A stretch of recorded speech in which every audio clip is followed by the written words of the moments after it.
আজকে আমি চলে এসেছি এক নার্সারিতে আমাদের ঘরের কাছেই। এই হচ্ছে সেই নার্সারি।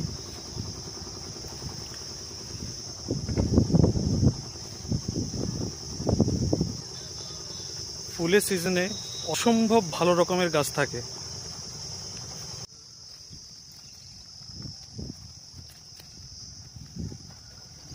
চলুন নার্সারিটা একটু ঘুরে দেখাই।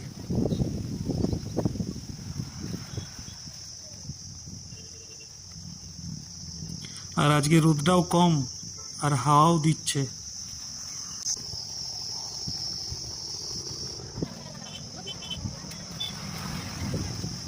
এই জায়গায় এলে সবার মনই ভালো হয়ে যাবে। দেখি কিছু গাছ কিনি, তারপর বাড়ি চলে যাব।